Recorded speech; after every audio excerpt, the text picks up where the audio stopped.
What's going on, everybody? Welcome to the channel. My name is Gonzo, and today I am with Ashley, also known as Bikini Dratini. Hopefully, you guys can all hear me on your side. The last couple times we tried to use this, you guys couldn't hear me right away. So hopefully, you guys can. And Ashley, how you doing today? I'm doing well. I am actually just trying to put you on my TV right now, so you know. Okay, I'm also being attacked by Pikachu, but that's for another story. Yeah, it's a big ass Pikachu. It's a giant Pikachu. It's the Costco one. Yeah, it literally takes up my entire bed. So we have Kids Go Wild, Fella Chris, and Sean Bowden in the chat. How you doing, everybody? We have a couple of things to talk about today because there's so much to talk about in the hobby. Of course, the Q&A is open. You guys can go ahead and ask us almost anything. There are questions we will ignore. But, you know, we'll get to that when we get to that. And to start off, we already have someone in the Q&A side before the chat started from Kids Go Wild. He wants to know, what's y'all's favorite Pokemon? Oh, okay. So Gonzo's is actually Togepi. He's been lying to you guys this whole time. Raichu. The Raichu on his arm is actually a big lie. It's a big farce. It's a big farce. Yeah, it's a fake Raichu. It's a fake Raichu. I only put it on when I go out in public. Yeah. But mine is Salamence. It's definitely not Dratini. Definitely, you know, I love Dratini. I love all the dragons, but Salamence is my favorite. Why is Salamence your favorite? Because I love Gen 3. But it's just like his backstory, because he's this tiny little baby boy and like he has a dream of flying, right? So he just constantly like puts in effort to become like literally a dragon. He will throw himself. I don't recommend this method, but like he literally throws himself off a cliff over and over and over again until he evolves and then genetically modifies himself to fly. And then not only that, he is so happy that he can't control it. And he just goes on a rampage and like burns everything down. He's like, yeah, I'm happy. Death to all you humans. I kid you not. Like, look at this. Here's a sitting cutie. It's called Pokemon Fit in Japan. Here is a large version. Here is another Pokemon Fit. Another large version. Where did my other fit go? So I have another one of these, and then I have two Dratinis. Dratini's just so weird looking. It's just a worm. No, he's cute. It's just a worm. It's an alien worm. No. Okay, this one has a beak. I don't know why, but this one is so cute with the little round nose. The round nose. What's up, Hat Turn? How you doing? Russian nesting dolls. That's pretty much what she was just pulling out. My Dratinis or? Both. All of the above. My Salamence? My goodness, this Pikachu is just massive. It's bigger than Shiny Vert and Opossum Bud combined. I said what I said. I think if you de-stuff this, you can just like put it around both of them and they'll fit comfortably. Like the horse costume where you have to have one's the head, one's the butt. Yeah. He beat me to it. They'll just be in each ear. You know what I mean? Yeah, like, they have to have. It's so big. They have to have one arm, like the YMCA, one arm in each side. Yeah, they'll be sitting inside Pikachu like this. Yes. Sean Bowden says, Ashley, I see the Slowpoke, but you need the Psyduck now. No, Slowpoke is much cuter than Psyduck. I know we hold on. Time. That is 100% debatable. Slowpoke is so much cuter, and he's derpier. No, what? No, Psyduck's derpier. Look at his little teeth. Okay. Yeah, but Psyduck's a duck. Slowpoke is, I think it's supposed to be a platypus. No. I forgot what it's supposed to be, but I saw a video recently about it from, I think it's Loxton and Noggin that made a video about what Slowpoke is supposed to be. I also have Pikachus. I have many, many Pikachus. A soft Pikachu. Pokemon Finance guy says vertical building him a Lego house right now. Vert building himself a Lego house right now. Dude, Ashley, those are fighting words, says Sean Bowden. Oh, bring it on, Sean. I still have that the Japanese Psyduck from 151. Yeah. The art illustration rare. If that's a platypus, I'm getting a fedora and naming it Perry. Oh my gosh, that would be amazing. What color is shiny Slowpoke? Is he purple? Yeah, purple. I mean, that's closer to Perry than pink. Yeah. If Sean Bone says officially unsubscribed now. He's talking about for you, of course. Oh, how rude, Sean. So we're gonna talk about your history with Pokemon for a second. Okay. When did you start? When did you start? When did you take a break? And when did you come back to the hobby? If that is your scenario, or is this your first time in Pokemon?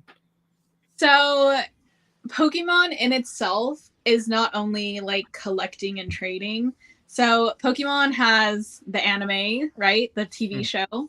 Pokemon has the video games. And then Pokemon, of course, has the physical card game. So I actually loved Pokemon, the TV show, as a kid. So I would wake up Saturday mornings and I would like hop on the TV at like 7, 8 a.m. and I would just watch the anime, right? And like I never owned any cards, right? It just like wasn't a thing that I had.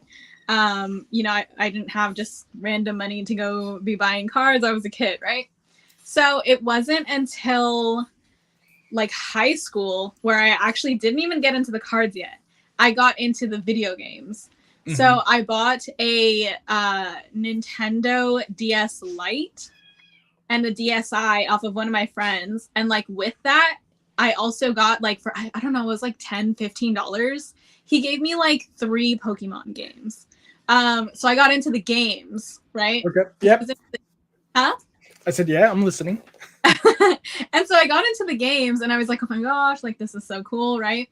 It wasn't until like 2022, 2023-ish where my cousin actually came to me and she knew that I liked Pokemon, even though I like didn't talk about it for a long time. The felon? Because I'm like kind of a nerd. I'm like the nerd of the family. So she came over and she was like, hey, I'm at the mall, like I see this card shop and she's like, they have mystery bags and they're Pokemon. And she's like, I've been going for a couple weeks. She's like, you should come by like after work because we're all working from home, right? So like right after work, I could just head right over. The mall's like 20 minutes away. So I went and we started getting like bags, right? And we were just opening them, having fun chilling. And like that kind of started the addiction. And so after we were getting these bags, I started looking into like different like YouTube videos on Pokemon. And I was like, wait, people are actually like recording themselves opening this. And I told my cousin, who you've seen like on the channel a while, she doesn't really like to be in the public eye. So that's why she hasn't been in the videos that often. But yeah, we were just like, should we do this? And we got it started. And I've been in the hobby since. It's been like 2 years now. So yes. 2 years on Instagram or 2 years on YouTube or both? 2 years on Instagram. On YouTube, I barely started making long form content. I want to say like a year to a year and a half ago. I actually just celebrated my 2 years on Instagram on the 22nd of this month. Nice. And yeah. You've been doing so good lately with your newer content, with your long form content. You've been doing the premieres. You've been like trying to edit on your own and everything. How is that different from all the shorts and reels you've been doing compared to Instagram? Yeah, so reels and shorts are significantly easy. Well, I wouldn't say significantly, right? Because you're trying to fit everything in, which is like a mini story, but you have to keep people's attention like really, really quick, right? And that's the hard thing with long form is you lose their attention so much faster. With short form, you can just be like, bing, bang, boom, like here's the card, like thanks for watching, moving it along, right? And so when you're editing it, you really have to like chop it up and make it short. Because for Instagram, for example, for the longest time, it was only 60 seconds. And then they expanded it to 1:30. So you have 90 seconds to do everything that you want to do. And for me, if I'm not just sitting and opening the cards, like, oh, hey, like, hi, and then like that, I'm telling a story. So I'm like, I have a new series called What Would You Do for Pokemon? Majority of the time, we're like going on a hike because our special delivery Pokemon dropped our package off at like a random location. We have to get to it. So I have to take what would be like, say, a half-hour hike and condense it into 90 seconds. Right. So it's a totally different format, but it's definitely, like Pat says, like you need to tell a story. Either in the long form content, it's a broader story that you can get into, which is what I'm really trying to work on in my videos and my new challenges. But in the short form story, it's kind of like if you took the key highlights, it's like a trailer, right? So you're taking the key highlights of the entirety of the things you filmed and chopping them up and putting those highlights into like 90 seconds. Right. So it's real interesting. So we have Irresponsible Cardboard saying, "What's up, Polka people?" and Meet Virginia saying hello to both of us. Hi, Virginia. I heard Pat's name. I'm here. I know you here because I see you in the Q&A side of the chat. And from Ian with Ian says, "Do not ignore me." LOL. Hi, Ian. How are y'all doing? Fun fact, I am staring at a multicolored screen, just kind of like making waves. I can see myself on the TV, but I'm trying to not look over there. But yeah. Because she's using her phone, not a laptop or a desktop, so she can't see what most of the other guests would see right now. Because the phone, I guess it's just not strong enough, or however the phone wants to work it. But that's what she's seeing. She's seeing the background of everything. Creddy Film says, "Hi, Gonzo and Ashley." Hey, Cred. Hi. I'll see you tomorrow. Yeah, shill that. Shill it. Okay, so tomorrow is actually going to be my first boss battle on Creddy Films channel. Hopefully not the last. Hopefully I do him justice. I know Rock did him justice. He was the very first ever like ultimate boss on the channel. But essentially Creddy is doing like a giveaway where his followers or subscribers, because it's on YouTube, are going to compete, like kind of raffle style. They're going to compete in a pack battle against us. Usually it's Creddy, but so far it's been Rock Sandy, 026 Gonzo, the man himself, and then tomorrow is going to be myself. So we're going to kind of also be doing like a little Q&A in the middle of it, but it's going to be a ton of fun. Creddy just has great energy, and I believe that one is going to be at 8 o'clock Eastern, so 5 o'clock Pacific, which is our time in California. But it's going to be great. I need to not lose because Rock got a win. Gonzo took a loss, which I'm grateful for. Talking shit the whole time doing it. I didn't want to be the first boss to lose, so thank you for losing. So I need to bring it, and I need to have the luck so the bosses can get back in the lead. I heard Creddy's been taking some losses too, so we gotta switch that karma around. Ian, you're a managing manager. You should be able to pin it. Managing moderator. I mean, he's asking questions. He's a manager. He's a managing manager. That's right. Kids, also from the Q&A side, don't forget, guys, the Q&A side is open. So if you guys want priorities from your questions, throw them in the Q&A. Kids Go Wild wants to know favorite Pokemon artwork. Ooh, I will actually show you. It is in my personal binder. It is of my favorite Pokemon, so it is biased. But every time I see it, I think it's gorgeous. And if it's not that one, it's kind of tied. I don't know if you know this one, but it's kind of the Umbreon that's sleeping, and he looks like he's surrounded by like little fireflies in a bed of grass. Is it the Neo one from? I think so. I don't know exactly what set though. But let me grab my Salamence so I can show you guys like my favorite, like my top favorite art, because like I literally see it, and every time I look at it, I'm like, it's just the best. It's the best. The best. Hold on, give me a second. If it's the card, if it's Umbreon card, I'm thinking of, she's about to flex hard on us. That's a no. I do not have that one. I'm gonna show you my favorite Salamence card. So many stickers.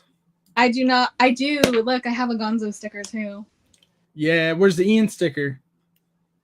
Yeah, where's the Ian sticker, Ian? Well, to be fair, I don't know if he does he have stickers? I have an Ian sleeve.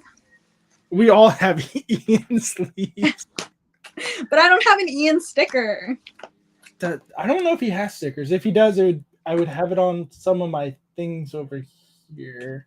But yeah, I do not have the Umbreon card. I want it though. And I want it, I think it's in Japanese. It has like the VS on the bottom stamped, but this is my favorite Salamence. I don't know how clear. It's coming in clear. Okay, cool.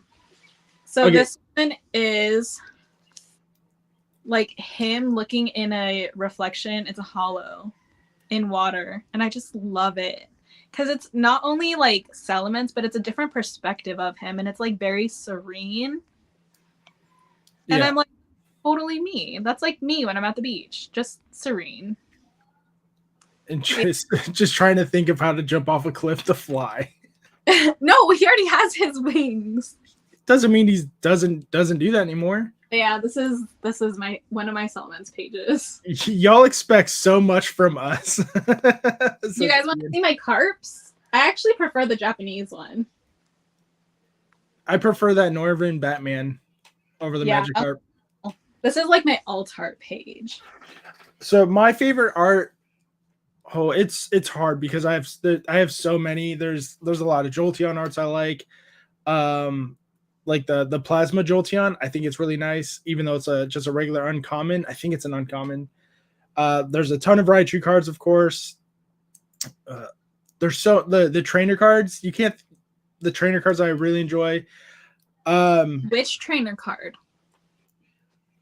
My favorite trainer card of all time is from Cosmic Eclipse, the one where Lieutenant Surge is working on his Magnemite. Magnemite. Yep, that's one of my favorite trainer cards of all time. But if if you're talking like trainer cards, like I don't know, probably Phoebe's probably one of my favorite trainer cards because my wife is a Polynesian dancer, so it reminds me of that. I actually don't have that Cosmic Eclipse. These are my only Cosmic Eclipse. Ooh. Yeah, I have the Steelix, the Coughing, the Excadrill, the Wishy-Washy, and the Outland. Ian has stickers on his other channel. Says Sean Bowden. What? And then Virginia's talking about your binder and how beautiful it is. Thank you, Virginia. It's actually signed too. Yeah, he's the only person who signed it because she doesn't like the rest of us. Hey, that's not fair. You guys all signed my card party hat. That thing is that is all over the place. Yeah, unboxing duo. Welcome in. How you doing tonight? How you doing? Let me check the Q&A side really quick. Okay, good. Not good. You guys know what I mean. Nothing new there. So we talked about Pat and the binders and everything, and that's a perfect segue to go into card party because you were there for the very first one. Let's talk about your experience with that because that's coming up fairly quickly, and there's so much going on. There's 2 this year. There was 1 last year. Talk about your history with card party and how you feel about it. Okay, so I just want to say card party is like the best thing that has like come about because it's not like a collecticon where you're just like going and buying, but like there are vendors. Like, don't get me wrong, there's a ton of vendors, but like it's really like community focused. Like you're just hanging out with everybody, and it is literally like a party. Like you can literally walk by and like brush elbows with like Danny Phantom, and like you're like, oh hi Danny, and he's like, oh hi. Like everybody's so nice, like everybody's like so well behaved. Like I only had like 1 instance. For the most part, everyone's well behaved until yeah for the most part. There was 1 instance last year where I was like, I don't know about that. I don't know if you should be here, but it wasn't a creator either. So don't start any drama. It was an incident that happened to me specifically. So card party 1, I had heard about it, right? Because like, you know, I heard about Pat. Like I knew he was local because he would go to actually like local card shops around us. And I was like, oh my gosh, like I can find new shops. So I heard he was putting on card party. And I was like, okay, well, like I'm new to the Pokemon community. This was around when I was like new. First, like putting out content and stuff. So I was like, oh, I kind of want to go, but like I don't know anybody, right? And like my cousin was busy, and I was like, I'm not gonna go. Like I'll just see how it is, and like if it sounds cool, like maybe I'll go the next year, when I'm like more established in the community, hopefully, right? Because this was the past. last minute, I think it was like maybe 4 days before card party, it was like, oh, like it's your last chance to get tickets, and I was like, add to cart. Don't tell me what don't tell me what possessed me to like just make the jump to go. But like I'm so glad that I did, because if I didn't go, I would not know the people that I know today and like that I actually call friends. Like I met so many people there, like creators that I like see on the live stream. Like I started watching like Broly's like rips and ships. And like he let me hang out with him. I met Jay there. I met Shane there. Funny story how I met Shane is I was walking around the vendor floor, and I actually had this specific Dratini. That's why there's a black cord on it. I use it. I put this cord under my clothes so he sits on my shoulder like a sitting cutie. I actually was wearing this top. That's crazy. Chips and dips, says Ricky. But I was walking around with a Dratini on my shoulder, and out of nowhere I hear Dratini. And so I'm thinking like, oh, somebody's going to comment on my little thing. Because I got so many questions on where did you get that Dratini, this and that, right? And I was like, oh, I just tied it to myself. But the person who said Dratini was actually Shane. So I like looked over and I was like, oh, like, hi, like, nice to meet you. I did not know it was Shane at the time because his icon had never been a picture of him. Like, I did not know what Slim's rips looked like, mind you. Because when everybody was making content, everybody either had a caricature of themselves or they had just like a kind of a store type of logo. And I had my photo, right? Like, it's always been me. I've never had like a logo for myself, which I need to make one. So he said, hey, and I was like, oh, hey, I thought he just liked this, but he was actually talking to me like, oh, it's nice to meet you, this and that. I gave him a hug. And it wasn't until like a couple months later where I was like, oh, hey. And I'm like, I was like, yeah, we met at card party. And he was like, yeah. And he goes, did you not know who I was? I was like, no. That happened a lot at the first card party. Cause like you said, like I know Ian and Joey and I've met them enough or seen them enough. We're like, hey, they stick out. But I was already talking to producer Dan, like through DMs and everything and getting to know him. And he looks nothing like his photo anymore. Yeah. Congrats on that. Like, I know he's been trying to lose all that weight. Yeah, he did. And he, like, I was standing next to him and I was like, oh, okay, cool. And then like Dan, like we left the group for a second and Joey was like, oh yeah, that was Dan. I was like, the fuck? How come no one like because we also didn't like no one introduced anyone either. No, it's kind of so like, oh, just, you see them and like if you know type of thing, right? There's not really like introductions that go on. It's not like, hi, I'm Ashley, I go by Bikini Dratini, because that's awkward. Like you see these people all the time. Is really awkward. You see them and you're like, I know, like Jay, for example. I was like, oh, hi, Jay. Like, I'm Ashley. Like, he always sees my icon. My icon hasn't changed since the day I started. Yeah. But I should update it because I don't want to have that issue of you don't look the same. But but it's literally like I knew what Broly looked like. Like, Broly knew what I look like because of my icon. Even though it's small, like, you get the gist. And, like, I knew what Jay looked like. But, like, with Shane, like I said, he didn't have a photo of himself. Yeah, and he wasn't someone who was often. And then like the people in chat that weren't content creators, like and that was the thing that was like, okay, like they're like, hey Gonzo, how you doing? Or like, especially it happened a lot last year. Yeah, and I was like, hey, how you doing? Like, and they kind of like, it's so and so. I'm like, oh cool, hey, like, and my attitude would change because like I'm not. It's not that I'm trying to be rude. It's just like you came up to me like you know me, but I don't know who you are. Yeah, it's. So if you guys see me at card party and you don't have a regular picture or like it's not you in your profile picture, let me know who your username and I'll know really quick. Please. Yeah, like because I see a lot. There's so many people in chat that I see and I want to be like, hey, how's it going? What's like, hello. but if I don't know who you are, like physically, I Yeah.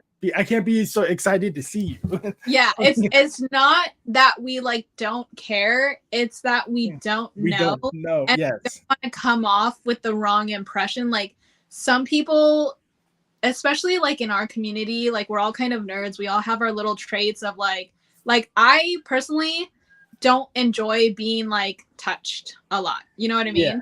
Like if one of my friends is constantly like trying to like touch my back to like guide me to the side or this and that, I'll like let it go a couple of times, but then I'll be like, okay. I'm like, please stop. Like I can't anymore. Like I've hit my tolerance level. So it's some people, they can't handle being overly friendly like off the back. Like it comes off kind of aggressive, like aggressive friendliness. So I always err on the caution of like, oh hi, like nice to meet you. Like I won't offer a hug unless they're like, you know, and then I'll give you a hug. Like I'm not like that. Right. It's just constant like Credit when I brings up a good someone point. touch me, that's when I don't like it. Yeah. So Credit brings up a good point. He says, Ashley, this reminds me when I met you and Rock at Car Party 2. I didn't know who Rock was because I never seen his face either. Yeah, because Rock only did, even when he was doing his content, he didn't show his face until Car Party 2. Yeah, and he did the video that morning. Even I didn't know what Rock looked like until I was in front of him and I was like, hey, I'm over here, like come find me. Yeah. And then he found me and I was like, I like looked at him and I'm just like, and then I had to be like, Rock? You know what I mean? He was like, yeah, like, that's even like I knew what he looked like beforehand because we stream in the CHP Discord a lot and his camera would fall and we see him like, oh, there he is. So like even then it's such a quick like, oh, it fell, pick it up. We all knew he was going to make the video in that morning, so we were all like, this is going to be awesome. But even then, like I saw him like, God damn, that kid's tall. Hey, that's Rock. He's so like tall. It took me a sec. Yeah, he's tall. Yeah, Virginia did the same. I did the same thing with Virginia because she never posts a picture of herself. I know what my boyfriend looks like, also known as her husband, but not her. So she was yelling for me, and I told him like, there's people yelling, but why? So it was Virginia. Yeah, so that was fun. Hawaii 5-0 is in the house. How you guys doing? Yes, I will be at Car Party East and West. I will see you guys there. Unbox Mall says, I pulled the Pikachu. Hell yeah. Ooh, it's Pikachu here. It's Pikachu. Pika, pika, pika. Sleeping Snorlax wants to know what card of every card in every gen is the best in your opinion. That's a loaded question because that's a lot of cards. Yeah. I'm gonna say every time a Salamence came out in a gen, that's my favorite. I do have to say in Journey Together, the Salamence is so underrated. The art in Japanese. Because even in English, because even on the pre-order prices for English, it's only 12. Oh, wait, you cut out. Yes, I did. Okay, it's only 12. Yeah. No, finish your sentence. I want to know. So yeah, it's only $12 on pre-order prices. It's $12 like 18 already. Of them. Yes. Yeah, that like if it's that low, you might as well pick it up when you can. I need all of them. I'm trying to collect one of each Salamence card. I know like we kind of breezed through the like every card of every gen, but honestly, I haven't even opened like product from every gen. So it'd be hard for me to say like which is the best. Yeah. And like, Sean's gonna be like, it's been 27 years for Pokemon cards. It's going to be hard to narrow down the best from every set from every generation. Yeah. Yeah. But it is Salamence. It's not Salamence for the record. But I do have the Japan SIR Salamence. I got it while I was in Japan, so that was a good memory. So you talked about Card Party 1 and Card Party 2, meeting everybody. I know half your plans for Card Party 3 because we were talking about it before stream started. Yeah. But do you want to talk about Card Party 3 for East and West, or how do you want to do that? I think it's ambitious, Card Party Gen 3, and I really commend Pat for splitting it into 2. because when I look at the Pokemon community, and I know this isn't my plans, but I just want to talk about Card Party 3 in general, right? Yeah. And it's so the Salamence generation, I would just like to point that out. So it's very ambitious to like kind of split Card Party, right? Because there's a fear that not everybody can make it to both, right? So you'll have content creators probably most likely sticking to each side, or if they have the means to travel, maybe only going across, right? Yeah. So for me, financially, it's looking more like Card Party West solely, just based on funds and like time I can get off of work. And that's mainly because I did go to Japan for about almost 3 weeks. So I used a lot of funds and a lot of time off. But I know whatever card party somebody goes to, like if you're going to West or East or both, there's going to be amazing creators there. Like there is not going to be like a lack of like card party energy, because like you simply can't. Mhm. It's such a big event and everyone's so excited. And I know like there's disgruntlement in the community right now of, oh, we can't get packs, oh, we can't get that. But like Card Party, I think, is a way to kind of rejoin everyone back together and be like, look, it's not only about the products. It's literally about the people. And like, we're just enjoying something that we love. Like, there's, yes, a shortage of sealed products, but there's not a shortage of Pokemon cards. And I think that's what people are losing sight of.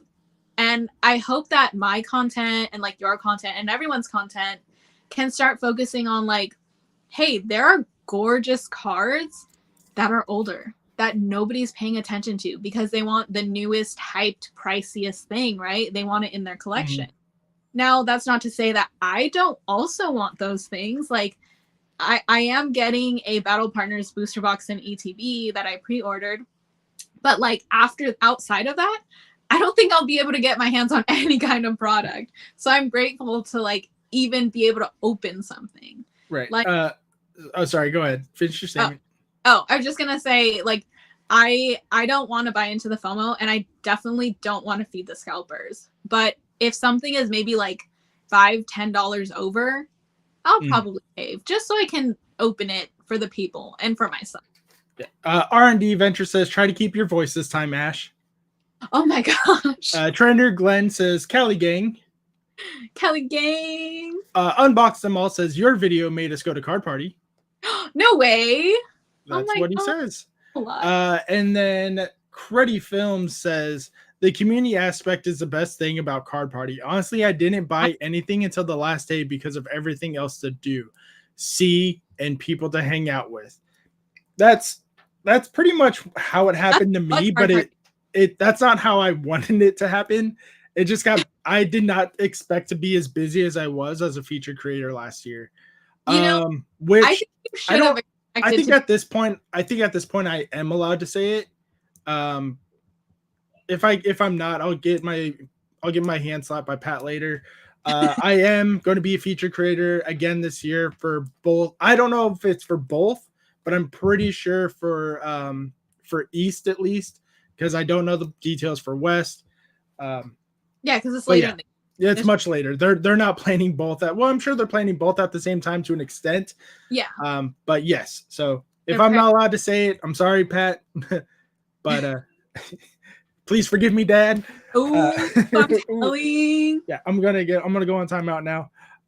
Yeah. So I for sure will be there. I don't know what I'm going to be doing yet. But if it's anything like last year, I can't wait to see and talk to all you guys. Ian with the purple face. Yeah. Ian's like, I have him on the line right now. He's texting him. He's like, you won't believe what he did. And I would just like to say, like, if you go into Card Party thinking you have a plan, right? Yeah, that's exactly what happened. I'm gonna film challenges. I'm gonna do this. I'm gonna do that. You get there and you see people and you're like, I'm gonna enjoy. Like, I'll film, but like not for the majority of the time. Like, literally, I posted maybe 2 or 3. I posted like 3 days of Card Party, right? I did a Friday, Saturday, Sunday, and then I did a binder challenge, which was a trade challenge based off of Pat's. Sorry. And I did a graded video, and like I got all of those videos out of the same clips that I filmed, which wasn't a lot. And like, it was crazy. It was crazy. And like, I did release them very late, but that's just me. I edit on my phone. I'm sorry, guys. It takes me a while. So Ian says, more than your hand gonna get slapped. Yes. You're gonna be on the 18 plus panel. I don't know. I don't know what the plans are for this year. All I know is I'm a part of it. R&D says I was mid-edit of your video. Pat and Gonzo said he's featured. What? I don't know if he's editing a video and he heard me say it, or if he's gonna tell on me. I don't know what he's saying. Unbox Small says thanks. Oh, what did he say? Oh, Ian, congratulations on your 7K subs. Hey, yeah, Ian, I didn't know you made 7K subs. That's amazing. That's amazing. We should tell Joey. Monday. Yeah, it was Monday. Because Everyone, Gonzo will not be accepting questions about Card Party due to his NDA, says Ian with you. It's okay. I'll answer them for you. I'm not a feature creator, so I can. No, I'm just kidding. I don't have any secret info. Yeah. Gonzo knows. Gonzo knows what panels are, but doesn't want to get in more trouble with Pat. Says Sean. No, I don't know, man. I'm just here. Okay. I'm just here. Can I ask this? Because it was on the Card Party Instagram. And this is to Ian or Gonzo, and you guys can not answer if you don't want to. Well, if it's on the Instagram, the answer's there. It was hinted on the Instagram. Uh-huh. I know last year we did do a world record. We were a part of a world record 2 years in a row. And Pat was Ian says I'm not here. He was contemplating whether or not to do it at Gen 3 simply because, one, it's expensive, and two, they're in two different locations. But so I know the only thing I know is that they did happen at the first one, second one, and it cost a minimum of 20 grand to just attempt it, to fly the guy out here and do it. And it was the same guy. But on the Instagram, if you've seen it, it was like, oh, we did a world record. It was like, do you want to be a part of the next one? That's why I'm like, was that a hint? Was that just kind of being like, you want to be part of Card Party? So Sean says, I am Ian's agent and attorney. He will not be taking any questions. He'll be pleading the fifth. Ian keeps saying NDA. Yeah. Like I honestly don't know that question. Maybe they were just sharing it and that's what happened, showing history of Card Party. Yeah, that's what I'm saying. It could be a hint. It could be like, hey, we did this at the first two card parties and we actually made it. Because like you said, it was an attempt, right? Mm-hmm. Like the first one was the pack opening. And then the second one, he switched it up with Vlad. Which I would say the first one was more of an attempt than the second one. That's true. But like people are also so busy doing different things that it's like. So Avengers Doomsday Cast was announced today, says Ian. It's like Ian trying to change the subject or something. Can I just say, Ian, I would like to know when with Ian's volume 3 is coming out, if we're going to be changing the subject. I'm going to put you on the spot for a little bit. Ooh, that's a good question. Love you, baby girl. Gonzo, says Joey. Hey, Joey, did you know Ian made 7K last night? Say congratulations to him. Hola, says Javi. Jay pulled a Charizard. I know, I was there. And then he pulled the Umbreon right after. Yeah, I missed it. I watched for a little bit, and then I was like, I have to go to bed. I don't want to get in trouble with Ian, says Ian. Ever since the announcement of both card parties, I always theorized Team Ruby would represent Card Party East and Team Sapphire would represent Card Party West. No, I want West to be Ruby because that's my favorite game. I prefer Groudon over Kyogre. So do I. And I'm pretty sure Ian does too. Ian hates orcas. And that's true. Ian, cover your ears. I also feel like Kyogre is more like Tampa. You know what I mean? And if they're gonna do one color to one side and another color to the other, Sapphire would make more sense than if Sapphire would make sense in Orlando. Right, because Groudon is like land. Ian says, Gonzo, that's a good point. Hopefully your West is Ruby. Ruby is also my birthstone, just in case. It's a random fact for you guys. Oh, okay. Yep. Oh, just the fact that there's a SeaWorld in Tampa, says Sean. I just want Pat to put Ian on Team Orca. Let's just make that happen. Oh man, you know how hard I would laugh if that happened. He gets him a jersey and a backpack, just like Kyogre all over it. Yeah. We love you, Ian. Collector sent us here, says birthday cake. Hey, Collector raid. Hey, I see the raid. I see the notification, but for some reason it's not showing up properly. So I was like, oh, I see your raid, but I don't know who's from. Thank you, Collector. Thank you so much for coming in. My name is Gonzo. I do Pokemon challenges and I interview other content creators. Tonight, my guest is Bikini Dratini. We're having a discussion about the Pokemon hobby, card party, and everything in between. So if you guys have any questions, throw it in the Q&A side and we will get there hopefully soon. Ian says we have Billy and Rubik's also with the collector raid. Lost Hero Games collector raid. Ian says, sorry everyone, with Ian's of the Galaxy Volume 3 is delayed. There are some scenes we have to remove, says Ian. Welcome in everybody, says Joey. He rips packs too. I do rip packs. I just don't sell those packs. I give them away at the end of the stream. Tina with the fire. Let's go raid, says Rock Sandy. Snackbeard says howdy. Pokahavi. Everyone saying hello. Gonzo, you know any good binders for top loaders? I do. Ooh. If you guys go to cardprison.com, you can get a perfect binder for your trade nights. It has top loader pages and regular sleeve pages for the best trade night binder you can have. Use Gonzo 10 to save 10%. Glory to Gonzo, says Seno. I'm assuming that's how you say that's your name, Seno. Thank you everyone for subscribing. Tina Marie says Roxanne. Nice to meet you, says Proto League. How you doing? I used to watch a channel called Proto Mario a long time ago. That guy was good people. It was good stuff. Yeah. We are currently talking about Card Party. So card.party to pick up your tickets for that.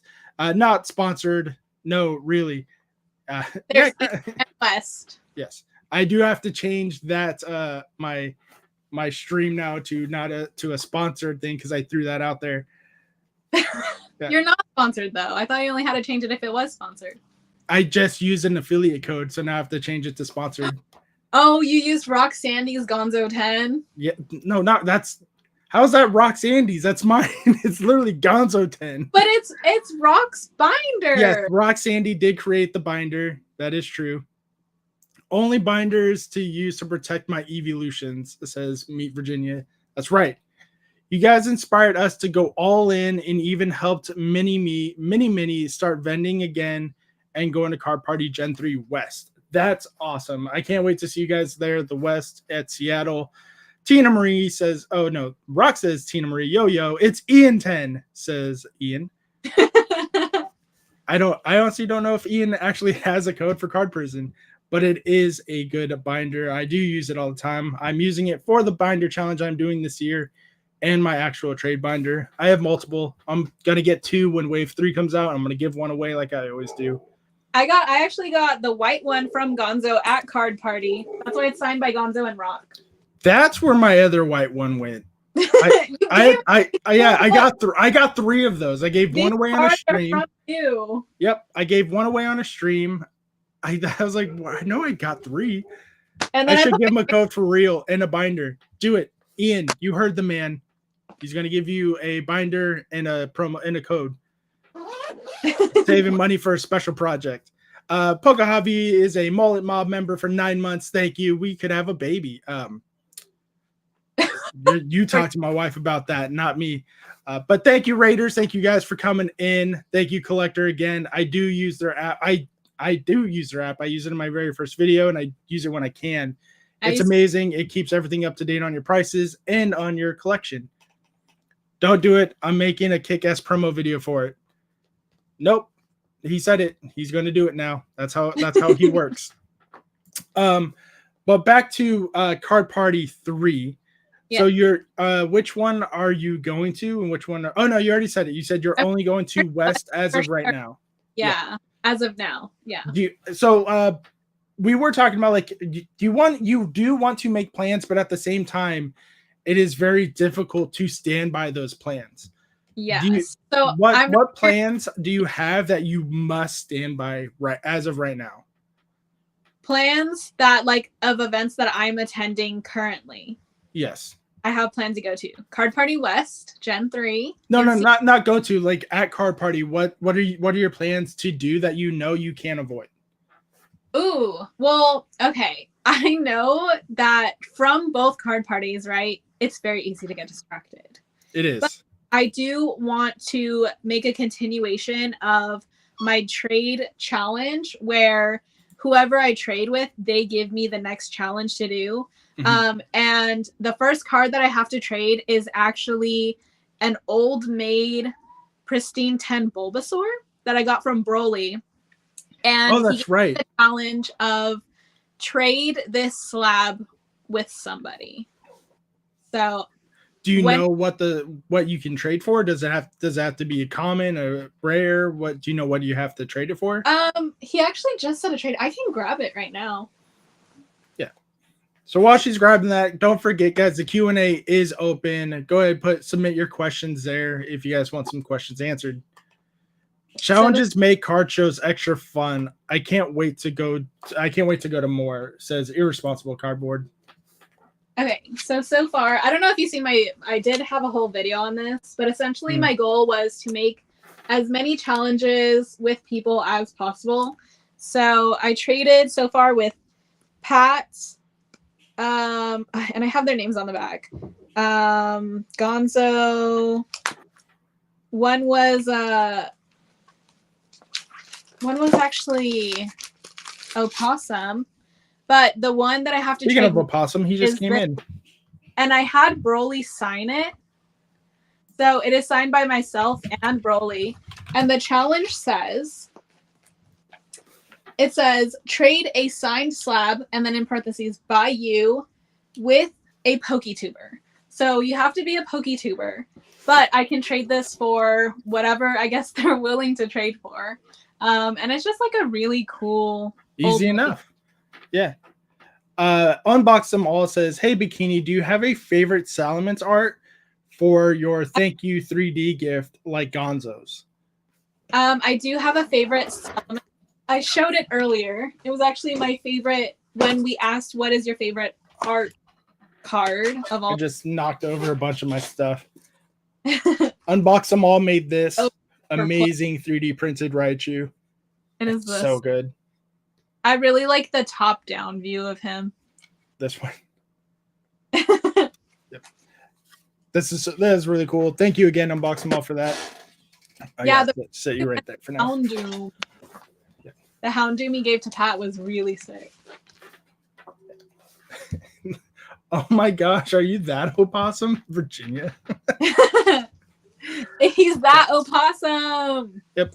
Ian says Pokemon cards are convicted felons sent to a maximum security prison, card prison, isolated miles away from civilization, guarded by dragons, an impenetrable fortress, card prison. I got you. The dragons. Opossum. Oh my God, it's Virginia from YouTube and IG. Virginia, I need to subscribe to your YouTube. So why DM your YouTube link. She doesn't have to do it. Her lovely husband can link it. He's a mod here. Yeah, link it. Link it.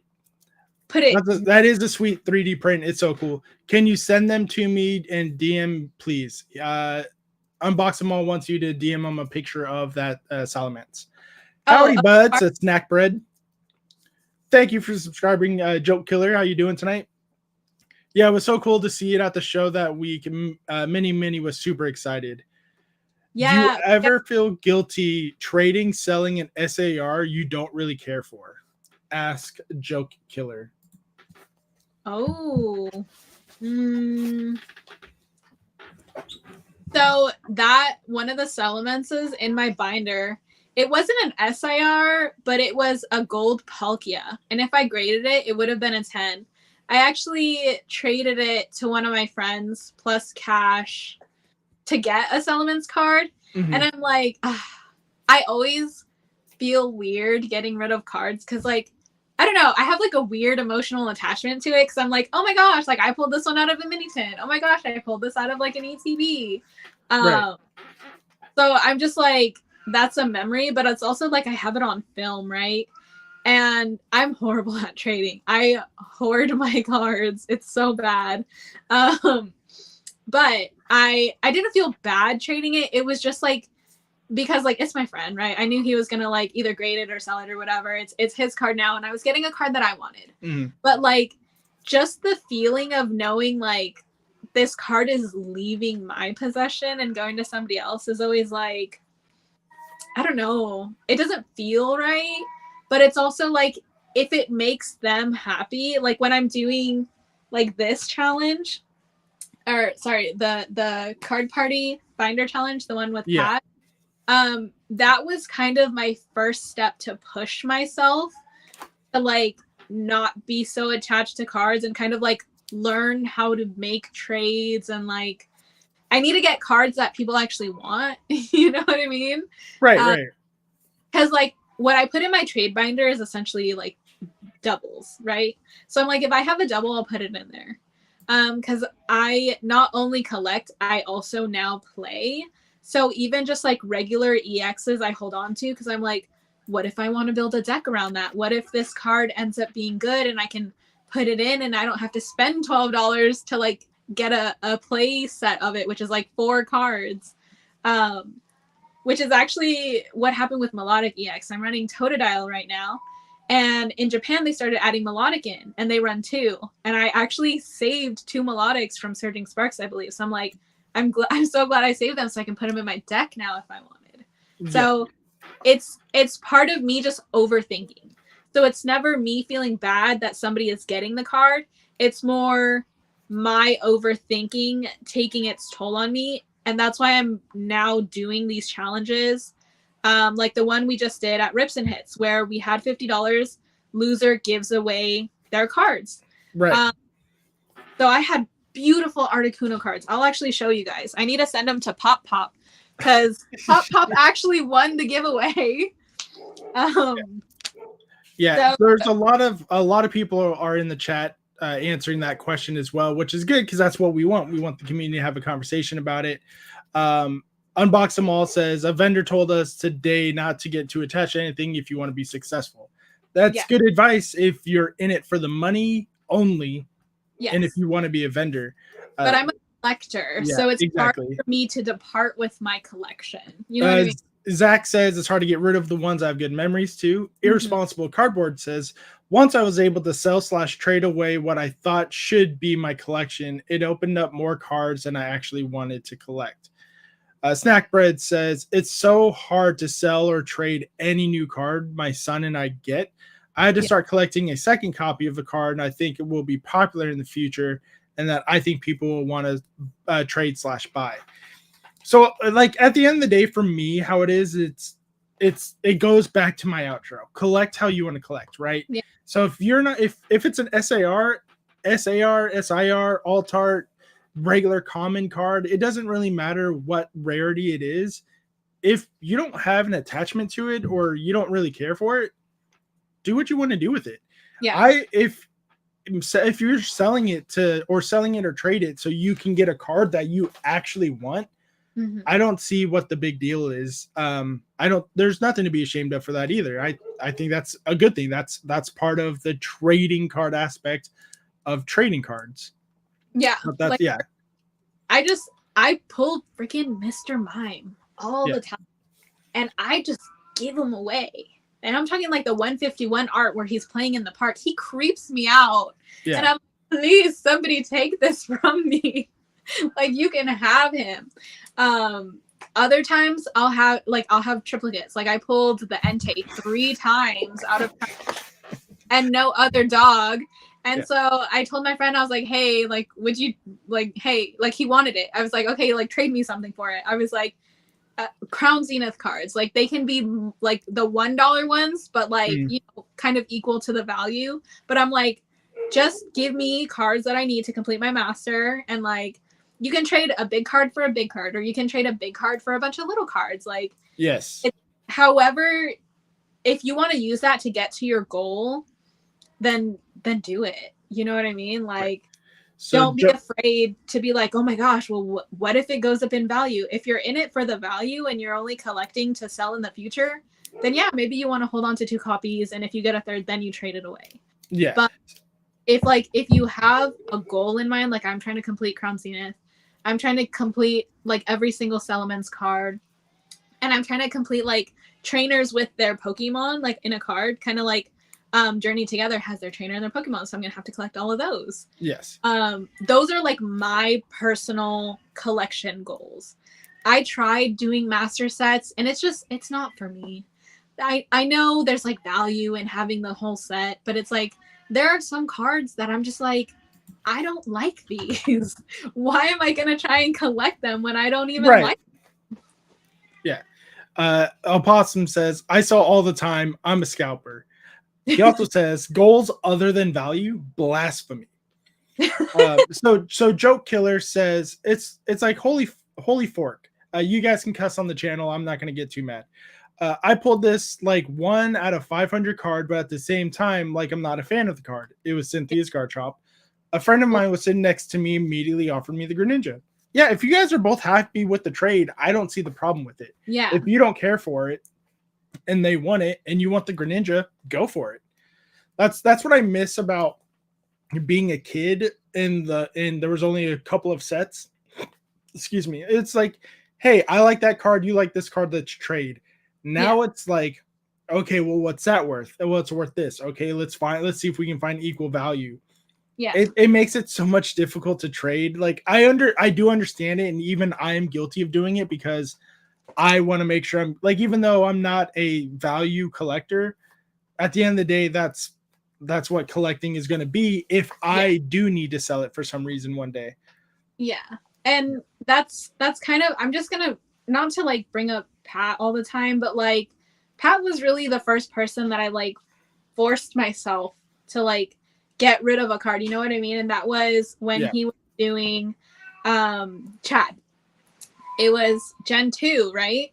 And I did this trade, and like my biggest worry in my head is I don't want to like give him a card that's like $1 or $2 and be like, oh my gosh, that card's really pretty, and pull out an expensive card, because like I would feel so bad. Like it's just, I never want to ask for a card that I like, which I don't know the value of because I'm not like constantly like looking up comps. And I'm like, oh, I really like that card. And then I would ask somebody for like, and they're like, oh, that's $50. And I'm like, and then I feel bad because I'm like, oh, sorry, like that's out of my budget. Like I always feel bad being like, sorry, like never mind. It's kind of like returning something to the store and like they give you like a weird like, did you wear this? Yes. It's like, oh, I tried it on, but it just wasn't a good fit. It's kind of like that same feeling, which is why I'm trying to like push myself to trade more. But speaking of the pre-release, I actually pulled this one out of my very first pack, and like, do I love like Iono and Bellybolt? Not really, but something about the cuteness of this card like draws me in. And I was like so ecstatic because it's like, I like cute cards. I like dragons, which are cool cards, and then I just like cute cards, which is why I collect trainers and their Pokemon. So that one's going in my like my trainers with their Pokemon. Like it's going a part of the collection. And it's just so incredibly cute. So like I was stoked. Like I don't know. I just wanted to bring up the pre-release because somebody said they got something really cool and they were happy with their trade. And I was like, nobody asked to trade me. Nobody cared because it wasn't the Clefairy, but I liked it. Yeah, Unbox Them All says, Pat said, you may have a common card, but if I need it, then it's priceless. Yeah, exactly. It's exactly what I said. Like, collect how you want to collect. If you need it, you need it. If you want it, you want it. In the Q&A side of the chat, Sean Bowden says, Ashley, Why is Kling Klang your favorite Pokemon? Oh my gosh. I'll tell you why Kling Klang is my favorite Pokemon. And he's in the newest set too. So, my cousin, my brother, and I each split the cost of a Silver Tempest booster box. This was back when they were like $120. Like, this was when you could easily get booster boxes, right? So, we split it 3 ways. And then we split the packs 3 ways, right? Because there's 36 cards, there's 3 of us. We each got like 12 packs. So, my cousin was pulling really well. My brother was pulling really well. You know what I was pulling? Kling Klang? Pulling Kling Klang after Kling Klang, Clink. I was like, please, no more. It was that booster box that made an enemy out of Kling Klang line. Like Clink, Clang, and Kling Klang. I cannot. I can't. And that was because of Silver Tempest, that one booster box where I split the cost. I paid my share. And what did I get? I got cogs and I got worked. Rick T wants to know, sorry if already answered, but I'm starting collecting with my 4-year-old son. Any tips? I would just say ask him like what he likes. Like I wouldn't, unless you're in it to collect for yourself as well, because you have to ask yourself the same question, like, what do I like? Because when I first started like collecting a couple years ago, anytime I would pull like better than a holo, I was freaking out. Now I'm like, oh, that art's pretty. Like, put it in the binder. It's not like when I pull like, I don't know. I've only ever pulled one Charizard. But like when I pulled that Belly Bolt, I was like, oh my gosh, like this is crazy. I didn't even know it was an SIR, guys. Gonzo and Ian had to tell me, and they were like, bro, like you pulled well. Bro, like, yeah. Because it was cute. So I would just say, I wouldn't focus on getting the newest sets right now. You don't want to pay over market. Don't give in to the FOMO. If you have the capacity to and you want to, by all means. It's your money. I can't dictate how you spend it. Because like I said, sometimes I will pay a little bit over market. Well, over retail, you know, closer to market, depending on what it is. Like I just got a box from a store and it was like $5 more than I thought it should be, like going off of other stores. And I was like, oh, well, I can't find it anywhere else. So I paid the $5 premium. I'm not perfect, but I would say figure out what Pokemon that they like and maybe focus on like collecting that. And then maybe when you're collecting that, he starts to find a love of like a new card. You know what I mean? I wouldn't focus on mastering any sets. I would just especially with a 4-year-old. Yeah. And like 4-year-olds, like I don't know your child's, right? But some 4-year-olds, they'll like get a card and they'll like maybe put it in their pocket. Yeah. So I would say probably take care of the expensive cards for them. Like still let them handle it and stuff in a top loader. But I know when they're older, if they're still into Pokemon, they'll love to have that card like nice. You know what I mean? You don't ever want to He says, oh my gosh. I mean he can't read. Yeah. But yeah, just focus on whatever catches their eye. Yes. You know? So that is probably going to be where my advice is collect whatever his favorite Pokemon is, or your favorite Pokemon, or if there's a set that you guys like. Yeah. Have a goal in mind when you guys go to trade. I highly recommend going to trade shows, trade nights, going to your local TCGs. Make a rapport with them, because the more you go, the more you deal with them, the more likely they're going to give you deals. But for trade nights, I recommend downloading the TCG app and the collector app, because sometimes like not both apps are going to be perfect, but if you can find like one card might say it's $27 and the other app might say it's $25. So go for a nice median, say 26. It's always going to be okay to negotiate with people. Yeah. Don't try to lowball them. Don't let them try to highball you. And then know what the card is worth before you actually buy it. I do see a lot of new buyers come into the hobby. They go straight to a table and they see a card that they think is really cool, and they see a $50 price tag on it.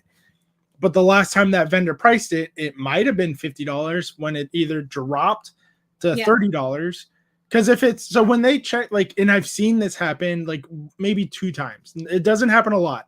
Yeah. A vendor will see the card. They'll double check the price to make sure it's $50. Let's say we're going to stick with that example. If it's cheaper than $50, they're going to tell you it's $50. But if it's more expensive than $50, they have no problem to show you that, oh, like, hey, it went up. This is the new current price. So like, don't like always have collector and TCG player on and ready to double check yourself if you need to. Yeah. And I would say it's not only at like trade shows and like vendors there, it's at card shops as well. Because the market is always fluctuating. There's hills and valleys. There's like random peaks because people are buying it out. And then there's lows, right? So for example, there's a card shop like 10 minutes from my house. And I was actually looking to help. Oh my gosh, who was it? I was trying to help somebody out. They were doing a trade down challenge. And it was my turn, right? And I really they wanted to end on a Houndoom for Pat because it's one of his favorite Pokemon, if not his favorite. It is his favorite. Okay, I thought he had 2. So Houndoom was his favorite. So I was like, okay, I want to find a Houndoom. And it was when the like really cool Houndoom like running in a pack art was out. I was looking for it everywhere. But I was like, okay, I can't find it. I went to a local card shop and I saw a gold Houndoom card, the full art. And like it was like $30 or something like that. And I knew I had recently seen it because I was looking up all the Houndoom cards. And I was like, oh my gosh, this one's cool. It's like $16. Like if I find that one, like let me find it somewhere. I went to the card shop and I saw them priced at $30. So I saw the card. I was like, hey, can I see that card? And they were like, this one. And I was like, yeah. And I asked them, I said, what's the best you can do on it? That's a good question to ask. What's the best you can do on it? So what they did is exactly what Gonzo said. They looked up the card and it happened that they had priced it a long time ago, back when the card was really high. So they looked at the price and they were like, oh, it's like $16.50 or something like that. They were like, I'll give it to you for $15. So I was like, done deal. But if I didn't ask the question and if I didn't look up the prices on my own, I would have spent $30 on a card that I could have got for half the price. So that's a very good tip, Gonzo. Yeah, it doesn't like I've seen what I've seen more than I have of like, oh, like they're gonna tell you that price or they're gonna tell you the more expensive price. Yeah. Unfortunately I have seen more of vendors like when you pull out your phone to price it yourself telling you like, hey, that's our job, we'll do that. When that happens, I just leave the vendor. I just leave the booth. Like, no, like if you don't want me to look at it myself, I'm not gonna trust you. Yeah, it's kind of like have a goal in mind. So like for Sean, say he wants to go find Psyducks. It's best to have some Psyduck cards in mind and look up the prices ahead of time.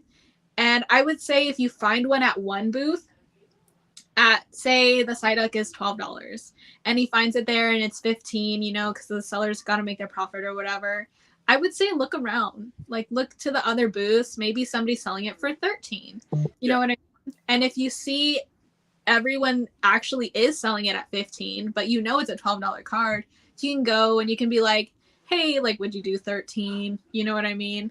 Like, worst they can say is no. Then you move to the next one if they're all selling it for 15. Yeah, exactly.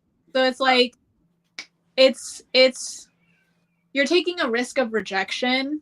But I don't think anyone ever means ill when they're rejecting you. It's because it's their business. It's their business, yeah. Yeah. Papa Proof wants to know, do you think collecting in California is easier than other states? No. No, absolutely. Well, and I was talking about this in a different live stream earlier.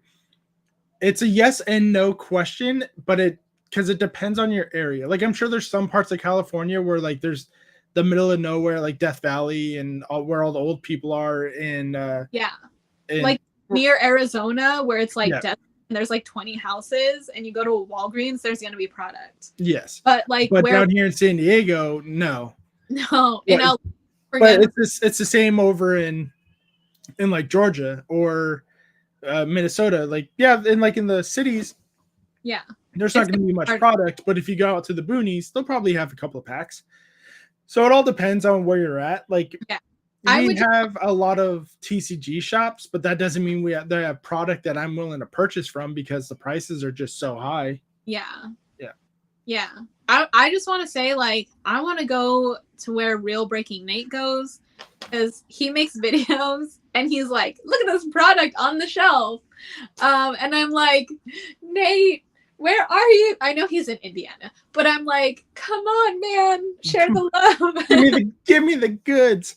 Kano says this hobby is no longer a hobby, but a business. And unfortunately, that's how a lot of I would say that's a half truth, because like Opossum said, like Rock Sandy, Danny Fanta, there's a lot of people that have said this. Like, it's going to happen when we're in a money market like we are right now. But once the money's gone, they're gone. Yeah. But the unfortunate thing is it came at like in 2020, 2021, it lasted like a year and a half. This one, I have a fear it's going to last a lot longer than that, just because there's so much stuff coming around the corner. There's the Team Rockets. Well, it's not the Team Rocket set in English, but it is in Japanese. Yeah. That's coming, and that's going to bring a lot of the nostalgia people back. The 30th anniversary is going to bring a ton of people back. Yeah. That's the one I'm afraid of. Yeah. So that's what's going on with that. Arkansas is so easy, says Opossum. Yeah. It all depends on where you live. I think I'm worried about not getting product, but I'm not worried about the community, as in the people who are here for the love of Pokemon. And those people they'll start to stand out a lot more and more frequently as this market goes on. 100%. You'll see, like, when the 30 year comes, I'm sure Pokemon is going to do more than just release like new sets, right? Obviously, they had like celebrations, they had generations. They're going to come out with a set for the 30th. We know that, and it's just Pokemon celebrating. We know, as the market is currently, it's probably going to get scalped to death. But Pokemon is also probably going to come out with like commemorative pins, plushies. The stuff people don't think will be worth money someday, they'll just ignore. Yeah. And like, because it's not cards and it's not like easily flippable and like small packaging, like I don't think they're going to scalp plushie. Like, I don't know if you can tell, but I like my plushies, right? They're literally all over my bed. But there's a lot to celebrate in the coming year when it comes to like the anniversary of Pokemon. And I just saw a comment. Lies, I'm from the boonies in Minnesota. The shelves are empty as well. What stores though? Yeah. Crispy Bacon says, I feel more people there are around, the more prone people are being opportunistic. Yeah, I can see that too. That's 100%. I would say that's 100% true. The more people around, the more people are willing to do that kind of thing. Yeah. I think right now we just need to like separate ourselves from the echo chamber of cards are money. Cards are money, cards are money. It's hard to do though, because we're in a money market, and how many of these investor channels make 3 to 4 videos, sometimes a day, because the little blue line on TCG Player went up or went down. It's what I mean. And then all the new people, like, oh my God, the amount of I will welcome the new people until they do something to like, that's silly. You're not in it for the people. You're not in it for the community. You're in it for the market. It's hard to gauge where all the new people are at until something happens. But it's also like, what I mean by that is like, don't just be a collector of cards. Like, explore the different facets of Pokemon. You know what I mean? Like, I know, for example, you love playing the games. I do. I love playing the games as well. Like, that's a different market where people aren't going to scalp. People aren't going to go to Walmart and buy Legends AZ to like resell, or ZA, because you can literally buy it from the Nintendo eShop. Like, how are you going to scalp something like that? You know what I mean? So when I say like remove yourselves from the echo chamber, like, yes, cards are beautiful. Yes, cards are art and they're collectibles, but like there are other things to collect. There are other things to do. Like, and when you broaden yourself out from just cards, like you'll actually meet a lot more people. Like, Yeah. for example, if you want to learn how to play, most decks you can build. I wouldn't say most. You can build rogue decks for like $20 and under because they're rogue. They're not like the super hyped deck, but all you need are 60 playable cards like in the format, and you can meet a whole bunch of people that play, and like you can hang out with them and like talk and like learn how to battle, you know what I mean? Right. So like there's just different avenues if you want to stay in the hobby and not spend an arm and a leg. Right. Kano says, my thing is the videos that showing the prices when opening packs do better than those that don't. Money is always more appealing. I don't think we will ever get away from that. And that's all. And that's the thing too. Like I had an argument, not an argument, a discussion with somebody in a DM saying the videos that have the money showing and do the ka-ching sound effect is more harmful than people complaining about the cards but buying them and telling you not to buy it.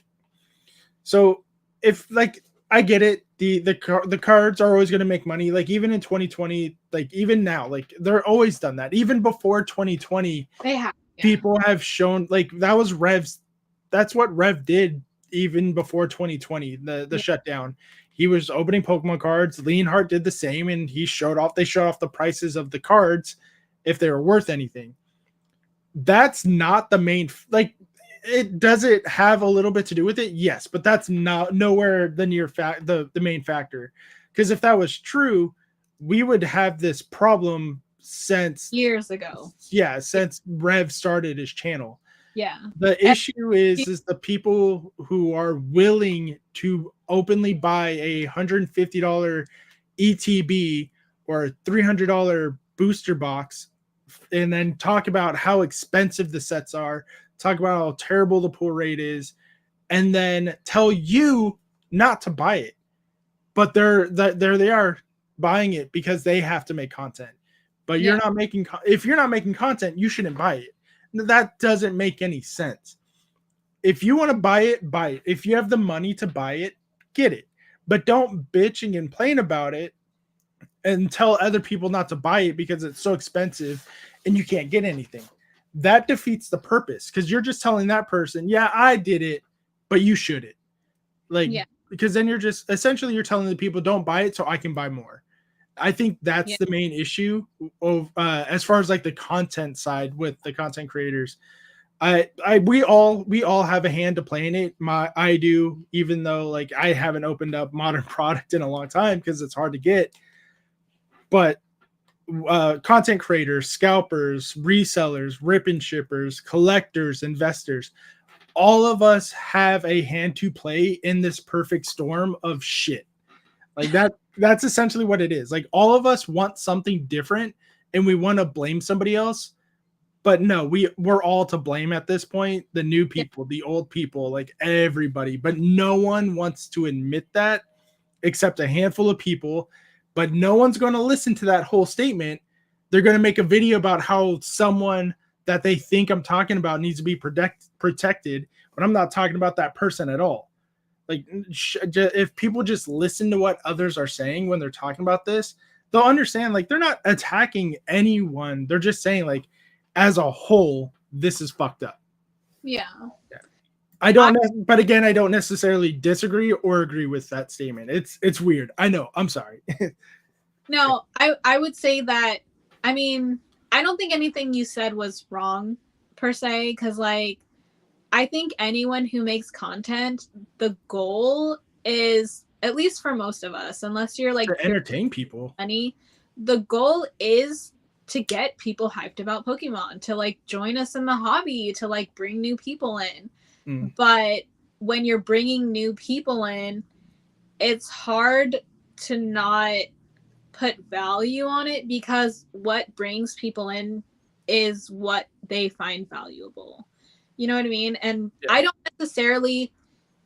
think I've ever put money in my thing of like, oh, look how valuable this card is, except for when I'm like doing a challenge and I'm like, hey, I'm in a budget, like how much is that card, like when I'm asking, because I'm literally like buying it, but I'm not like pulling a card and being like, oh my gosh, like look, I got this card, like it's this much, like be jealous.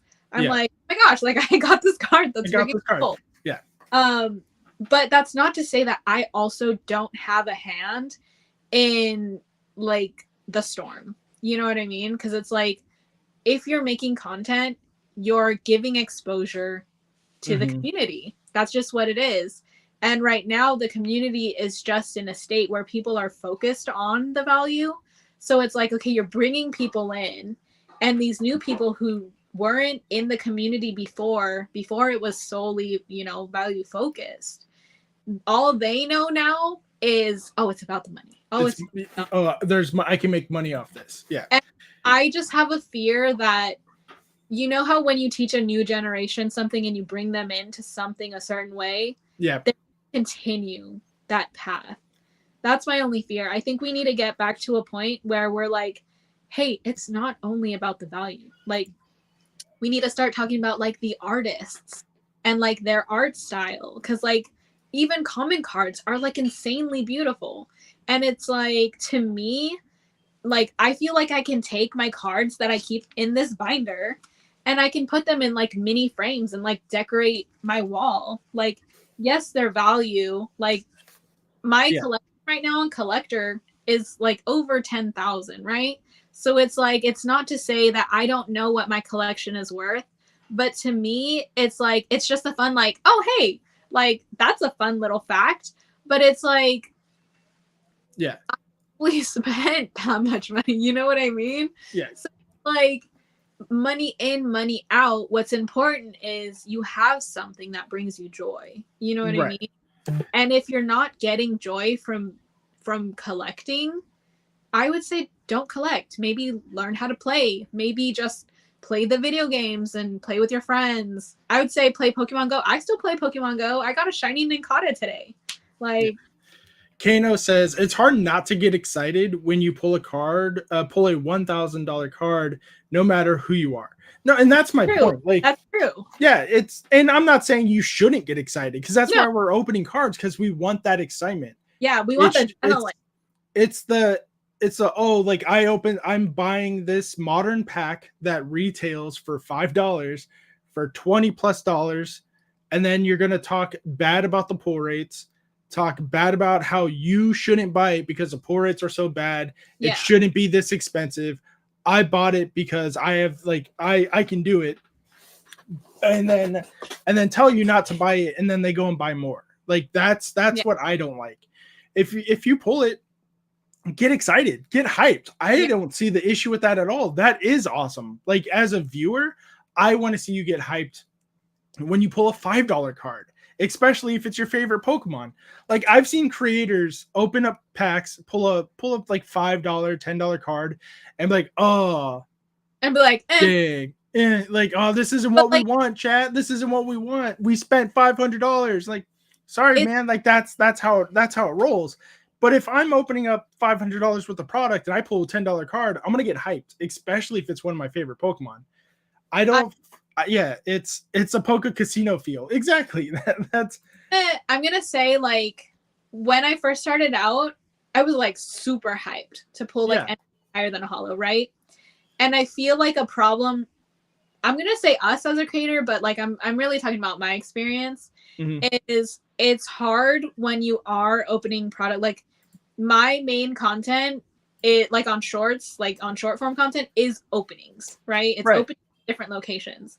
But over time, I'm not gonna lie, you do. I'm gonna say myself, so I'm not putting this on anyone else. Sometimes I am jaded, where I'm like, I really wanted this. Like, I am disappointed. But then at the end of the day, like when I'm done filming, like I look back on my cards and I'm like, well, no, like I can actually look at the art now, take my time. Cause like I don't know if you guys are creators, but when you're pulling things, you're kind of like showing the camera and you're looking at it through a lens, right? So you're looking at the mirrored reflection. and you don't get the full effect, right? So you're like, oh, like look an EX, and like you're like, oh, it's a melodic, and you're like, you know, that's not the art rare that I wanted. But then you like when you're done, you're like, okay, I'm gonna take a step back. I'm gonna look at all my cards, and like there are some cards like right now. I started a new collection. I'm collecting Cramorants right now, and a Cramorant card that I really want is the Japanese one where they're diving. It's the post office exclusive. But I was looking at my common Cramorants, and there's one in a very similar art style that kind of mirrors that one in the way that it was illustrated. And I was like, if I didn't take my time to stop and look even at the common cards, I wouldn't find this other Cramorant card that I really love. And it's a common. It's not even a holo.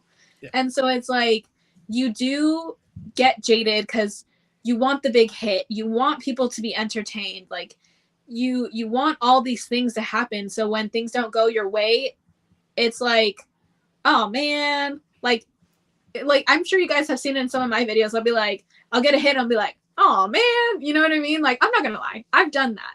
But I always have to remind myself, like, I could have gotten nothing, right? So it's like, let me take a step back and like reevaluate, like, these are still good cards. And the fact that I can go and I can possibly like play with them like in a deck, like it just makes you appreciate the cards more, even the commons.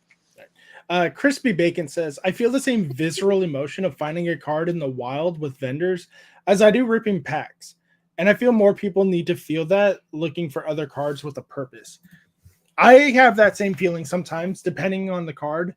Like the Shining Raichu, though I can't afford it, I get really excited to see those cards. Yeah, I get excited to see the Japanese VS series cards because they're only in Japanese and they're with the Umbreon. Yep, they're so the VS series is so good. So I get excited when I see those in person. Yeah, and I that's a statement I 100% agree with. I think more people need that emotion, like, yo, look at this card, and like not worry about the price, like because well he might worry about the price in there, but he didn't say the price. Like just overall, like get excited for cards that you want.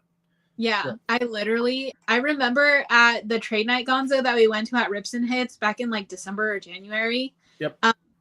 Clover Cards was there and they had pack art and it was a Salamence. And I think the pack was like $200, $300. But I was like, bro, look at this pack art because it had my favorite Pokemon on it. And I was like, I don't know if I could ever afford that, but like, dang, it's nice to look at. You know what I mean? It's like window shopping. You're like, oh, like I can't afford that Maserati, but like it sure is nice to look at. Like you can still get excited. Right. I just lost some. Even some of the holos have a great artwork, and I try to mention them during the stream, says Cruddy Films. Cardi's Art says, hello, everyone. It says, hey, guys. Hello. How you doing, man? Good to see you. That's how I feel about dating, says Ricky. About dating? About dating. Yeah, that's You gonna elaborate, Ricky? It's nice to window shop, or yeah, maybe. Cardi, oh, 1 second. Cardizard wants to know. Oh, what? Why is it not going back to the questions? Okay, hold on. There it is. There's the questions. Ian with Ian wants to know, where's the beach, by the way? It's on the West Coast. It's close by. We couldn't get the stream to work from the beach. Get over it. Get over it, Ian. You know, I will say I have tried to live stream from the beach a few times, different beaches. And you know what? Signal at the beach is trash. So all beach content has to be pre-recorded because it requires the internet. Yep. And my phone just doesn't want to pick it up. It's always like, are you in Mexico? And I'm like, no, I am not. Cardizard wants to know, do you ever get chase cards that aren't the expensive ones? All the time. Yeah. I prefer the skunk tank over Lugia. I prefer Raichu over the Magikarp. There's so like a lot of my chase cards, thankfully, are like the $5 to $20 card range that are affordable. Yeah. But there are times where my chase card is the same chase card as everyone else. But yeah, like, because I feel everybody has a different chase card based on the Pokemon. Like the Belly Bolt that you pulled, Yeah. That's my chase card over the Ends Reshiram and Zoroark. You Any pulled of the Iono cards, I want them. Yeah. The You know what Articuno, I want it. You know what was crazy is when we got our bonus packs, I was like, open it. And you were like, no, I'm going to open it later. And then I texted you, and then you were like, oh, I lost them. Yep, And I what do lost you my bonus mean? packs from pre-release. I was like, there's a Salamence in there. Yep. And then you texted me like 5 minutes later, and you're like, you were right. And you sent me a picture of a Salamence, and I was like, you and Ian both got a Salamence. I did not get a Salamence. Good, that's how it should be. Crispy Bacon says Rips and Hits came in clutch with the Sun and Moon base full art Umbreon last weekend. Dang. That's incredible. Rips and Hits is such a good store. I love them so much. Eric and Felix, they're good people. I actually got a Heatwave Arena because they were the ones who challenged us to the 50. Mm-hmm. I came in second. I just want to say. Cards on the beach is clickbait then. No, we talked about her opening cards on the beach for a second, so we talked about it. Oh no, we haven't gotten there yet. We got distracted. We're getting there. Ian. Calm down. Stop yelling. But you know what, Ian? I also thought that was a clickbait title. And he spelled my name wrong. I did. I even said in my stories I spelled the name wrong. Good. You'll live. I'll live. We'll all live. I'm not a good speller. That's why I joined the military. Kano says, I'm going to corner the market on Weedles. No, Pat. I actually started digging through my bulk and found some Weedles. I'm sure he has them already. But you know what I found? I found a card called Gust of Wind. And it has a Weedle on it. And I'm not sure if he's going to take that for the binder. But I'm going to give it to him anyway. And it's one of like the I don't either because I don't know what you're talking about. You don't know what Gust of Wind is? No. God, you're dumb. Oh. We did not even get packs opened, so definitely clickbait. No beach pack openings. Oh. Yeah. Here, I have some Heatwave Arena. We can open that real quick. These are actually from my box from Ritz and Hits, so let's see if we get something. NDA broken, says Pokahavi. It wasn't me this time.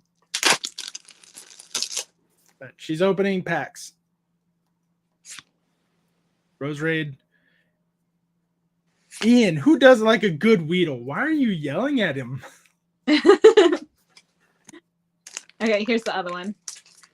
Go for it. I already get the Electrike art rare. So that was one art rare down from my box.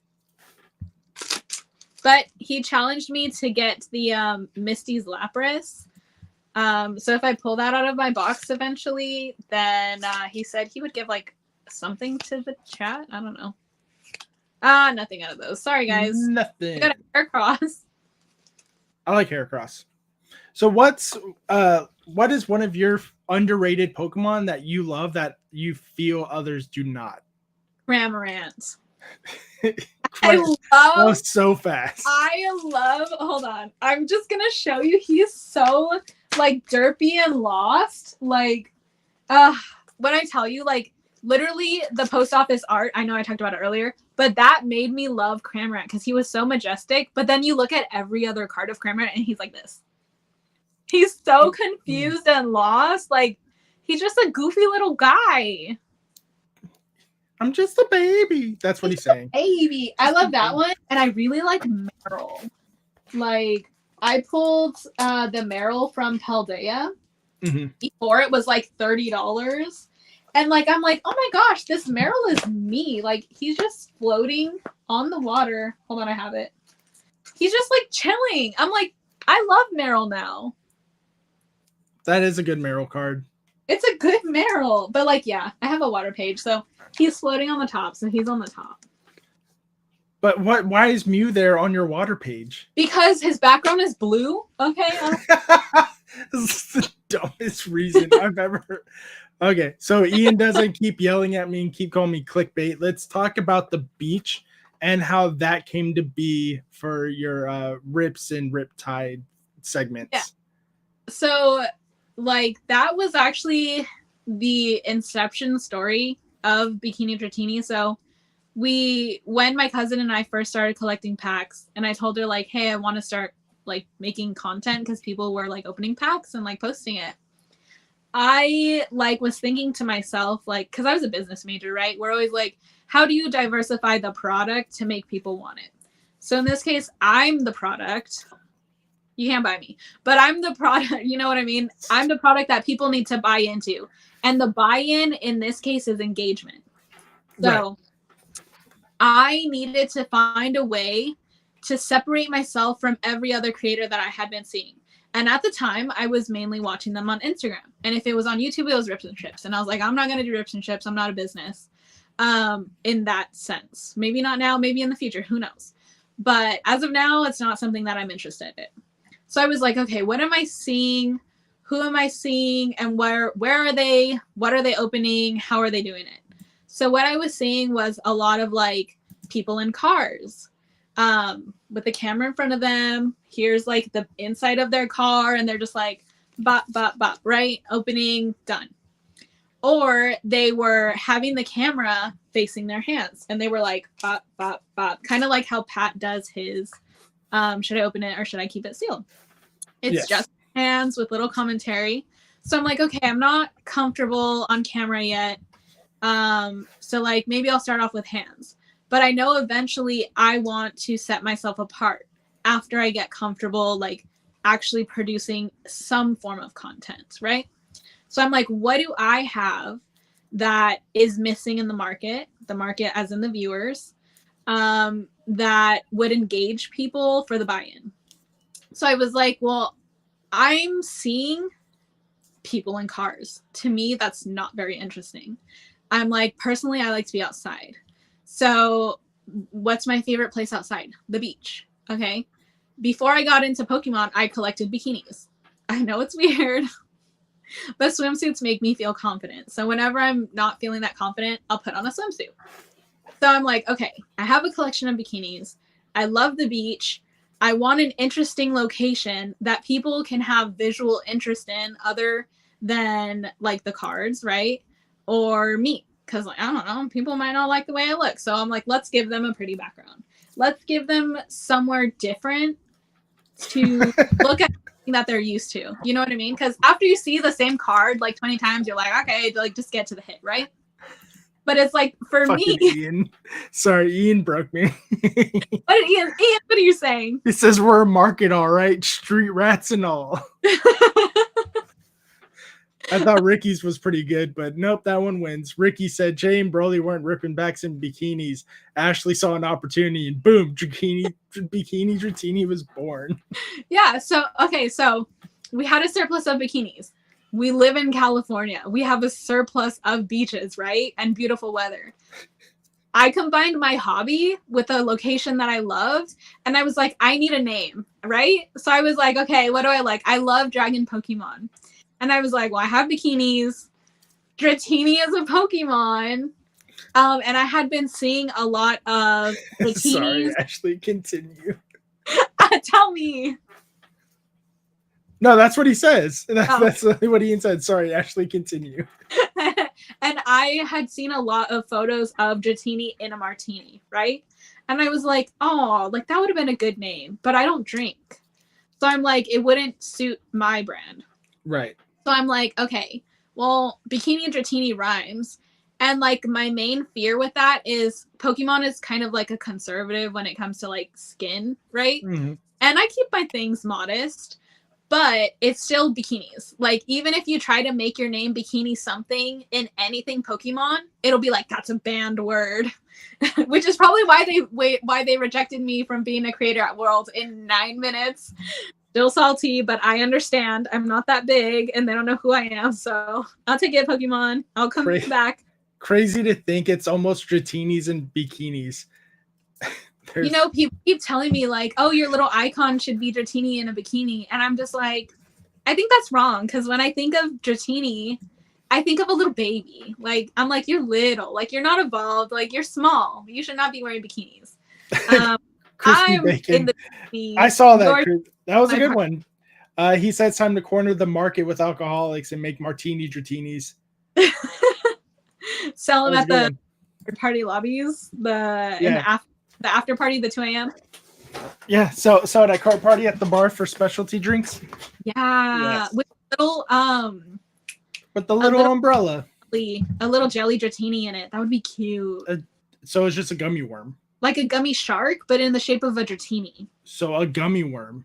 No, in the shape of a dratini. So I don't know if you know what a worm and a dratini is, but they're the same shape.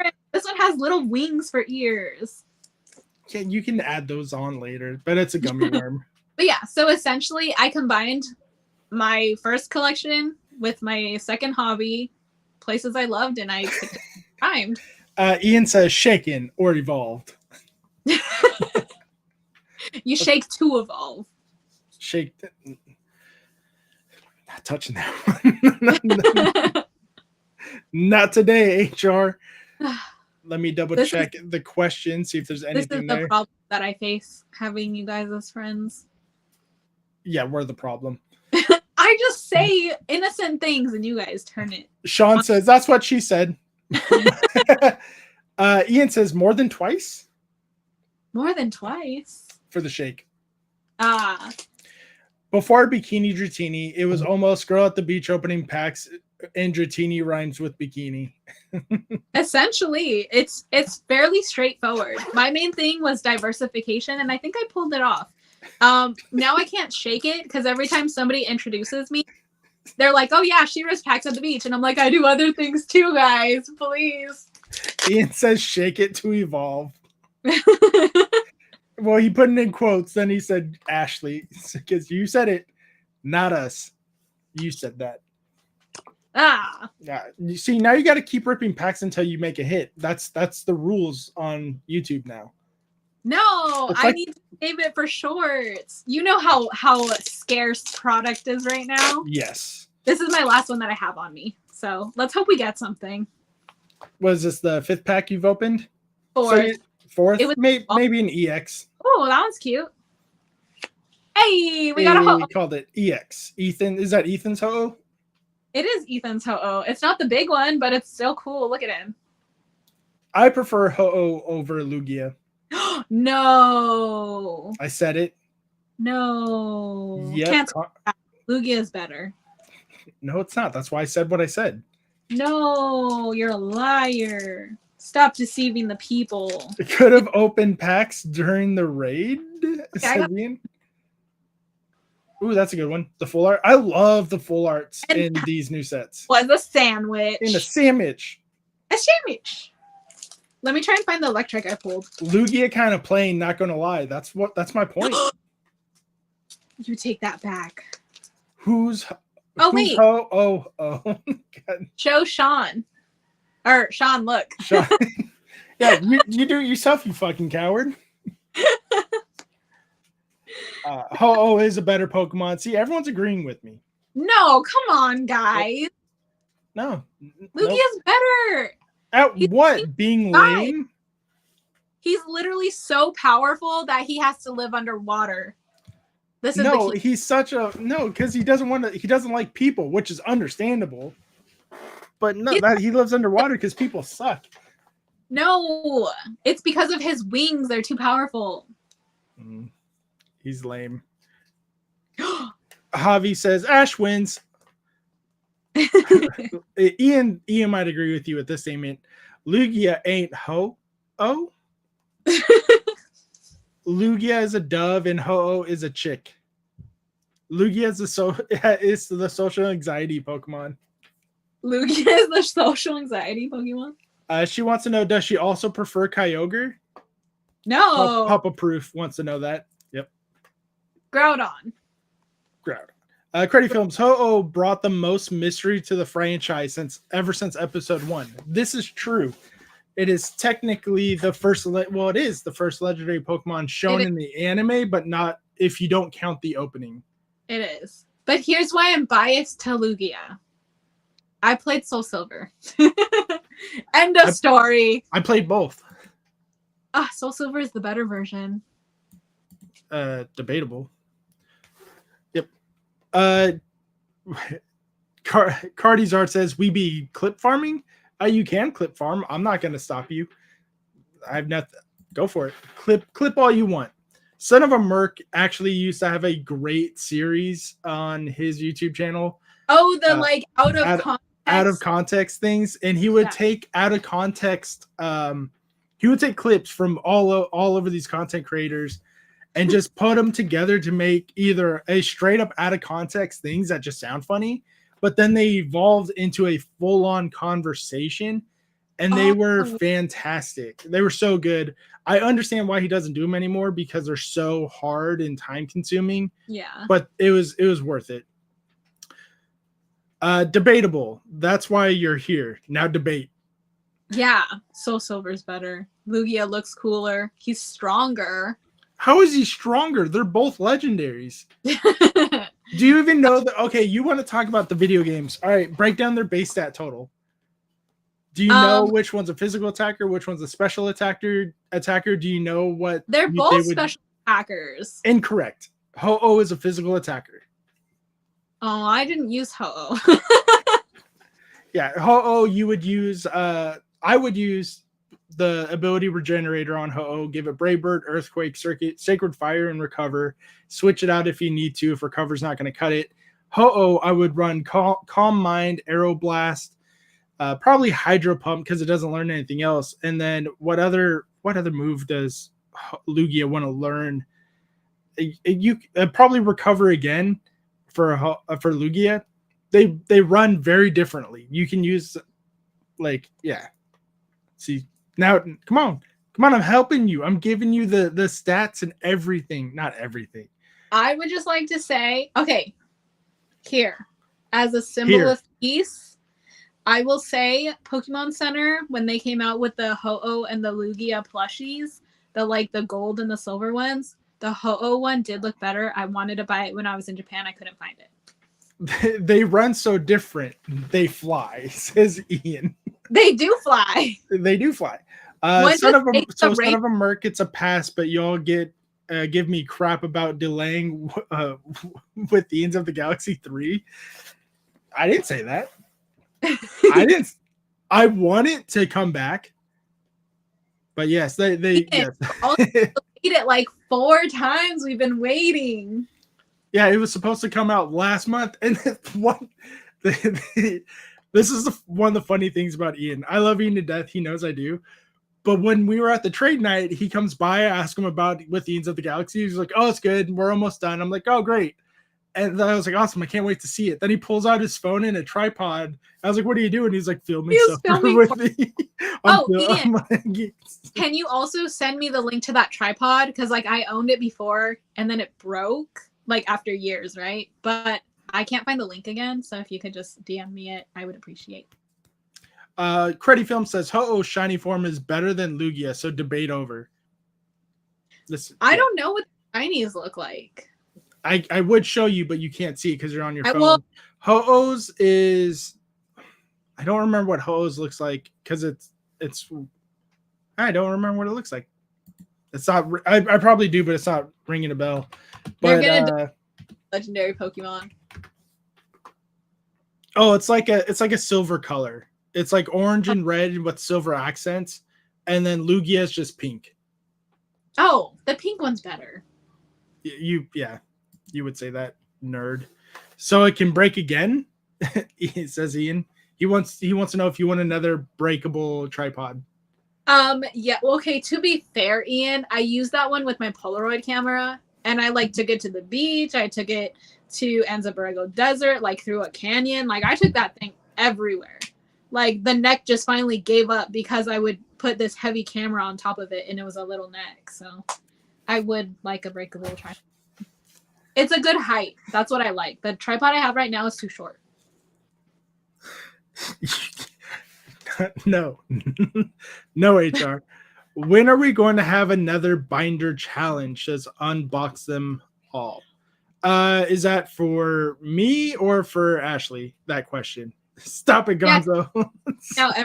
No, I have a question for Gonzo. What's up?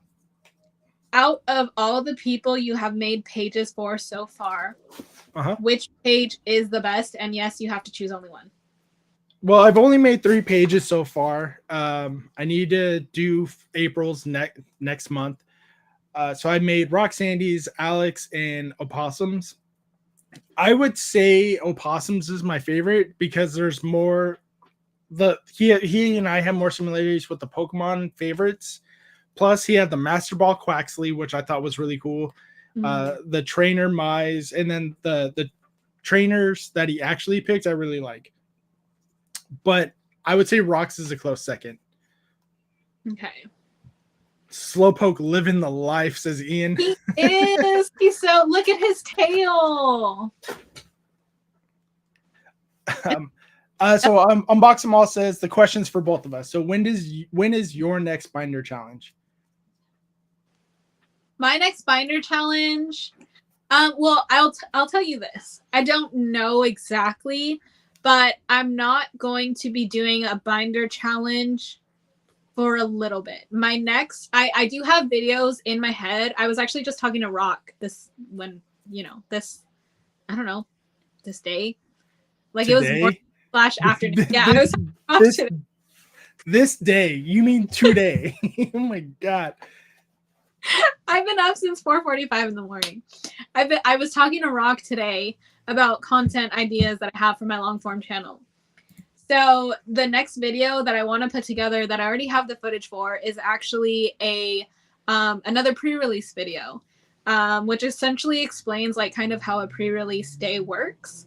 And that one is going to be with Journey Together. That's the one where Gonzo was there, Ian was there, and I was there. That was at actually TC's Rockets.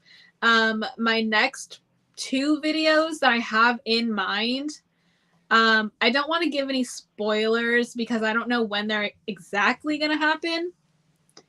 But I'll tell you that they're not binder challenge videos. And I'm going to say that they are going to challenge me, at least one of them. And like challenge me in the way that like I'm probably going to get a lot of rejection. So it's going to hurt a lot. But I think it's something that's going to be interested and like needs to be on camera. That makes sense. Okay. Yeah. Before we go away for the night, is anyone live or does chat want to raid anyone specific that's live? And maybe we'll check them out. We'll raid them. But while we're figuring out who to raid, Ashley, please tell the people where they can find you, what they can do, and what. Oh, I guess hold on. I need to answer that question for them before we go away this day. Says Ian. You're not gonna let that go, are you? No, we're probably not. Sean, before we go, we'll answer Sean's question after I answer his. My next binder challenge is going to be next month. I can't tell you whose page it's going to be. I am probably going to film it at Ninja Exchange.